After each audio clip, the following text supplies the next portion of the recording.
Federal judge is letting a major RICO lawsuit move forward in Kansas City against an all-white board that is accused of running Westport's nightlife scene like a racist cartel. At the center is a secret good neighbor agreement allegedly used to shut out black-owned businesses. Audio recordings show board members threatening owners who wouldn't comply. The lawsuit says they even kept a banned playlist targeting popular black artists. Judge Roland Ketchmark now says there's enough evidence of a coordinated discriminatory conspiracy to proceed to trial. Attorney Cecilia Brown, who filed the lawsuit, joins us right now. Glad to have you here on Roland Unfiltered. Thank you so much for having me. What the hell? That is precisely what I said. What we have in front of us is a racketeering scheme.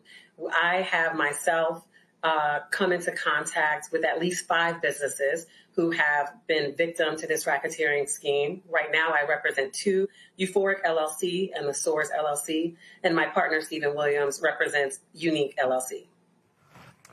Okay, so how long has this been allegedly going on? So we have recorded audio from the past executive director of the Westport Community Improvement District saying that they have been doing this since 2013. And so for folks who are not from there, describe this Westport area. What is this area? For sure. So Kansas City has 3 major entertainment districts. One of them is the Westport District. The Westport District is reserved for nightlife, kind of the bar scene. That's where the popular clubs would be. The other entertainment districts are more like shopping and different concert venues. So the Westport District is located near Midtown of Kansas City. It is quite literally the midpoint of where every community kind of converges.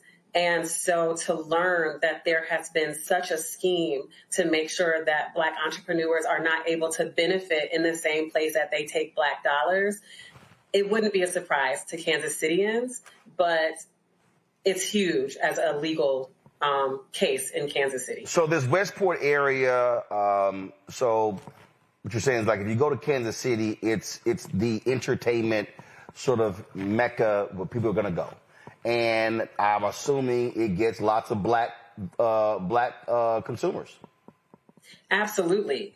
Like I said, it is located basically at the convergence of all of the communities there. It has a ton of Black consumers. Westport is actually one of the only places that you can go to if you don't want to have a stuffy nightlife, if you actually want to be entertained in Kansas City.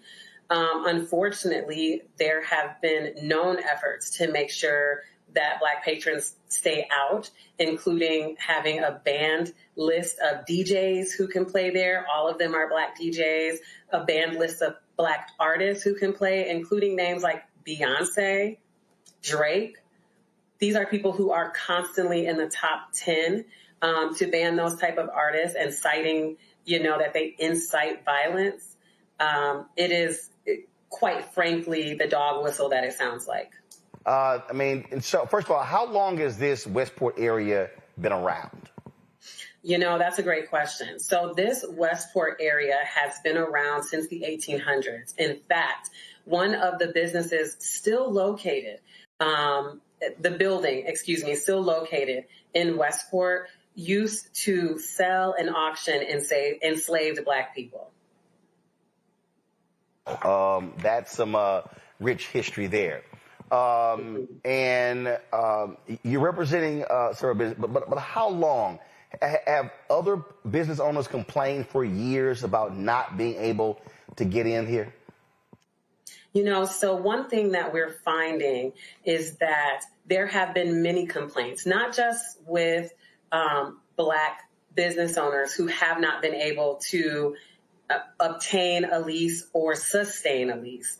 That's been going on for years. But as we're going through the discovery, what we're finding is that other businesses also feel like they were forced to sign this good neighbor agreement, either by extortion, bribery, or coercion.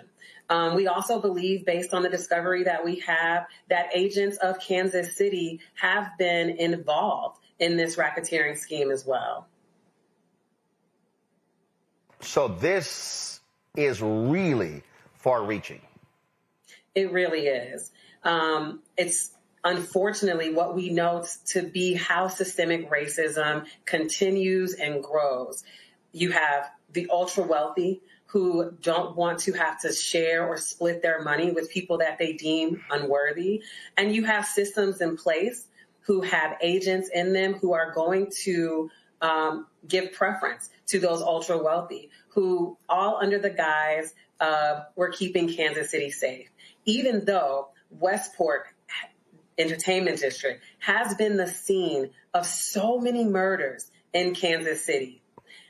Based on what these defendants are saying, they would be blaming that on Black people, but not one Black business owner is occupying one of the 251 businesses out there, and they've made sure of that.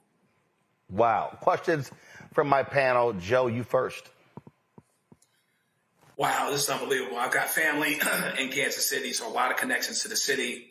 This is excellent work. I have a two-part question. One question is the extent of the relief that you're looking for. I assume it's probably both monetary and injunctive. And then the other thing I'm wondering is this a revelation to people in Kansas City? Or is this something that it's like, well, okay, looks like the game is up, looks like the jig is up, versus them really not knowing that this was going on and that this was always going on behind the scenes? How informative is this for people that have been there for years and years and years? Thank you for those questions. So first, this is not a revelation to the people in Kansas City. If you look at any of the thousands of comments that have been left on different media websites about this, Black people and brown people know that this is what's going on. I think the revelation is coming to those property owners and those CID members that someone is finally standing up and having the resources to fight back. As to your other question, you are correct. We are obviously going for monetary damages, but also injunctive relief. Right now, we are in the appeals process on a TRO that we have had a hearing about already on October 6th. The judge, in our opinion, failed in her duty to correctly analyze the law. So we are currently appealing in the 8th Circuit. Wow, great, thanks. Randy. Hi, thanks for being here. I sadly have heard of cases like this in other towns. And so what I'm wondering, is there a case history that you're referencing where we have seen other Black and brown businesses blocked out of the area and they have successfully worked to resolve that issue legally? Thank you for your question, Randy. So I have not personally seen another case that quite mirrors the facts of this case. However, what I am relying on is the well-known knowledge of restrictive covenants and redlining. This is just a repeat of that. What oppressors do is nothing new. The game is always rigged in the same way. And so that's what we're comparing this to as of now. Thank you. Mustafa. Yeah, well, again, thank you for everything that you're doing. You know, I was listening and I was thinking this is like a 21st century burning down of Black businesses without the fire. I'm just curious about how do we help our folks to have a better understanding of navigating these types of situations? I know there's a legal process, but there's also an educational process, I would assume.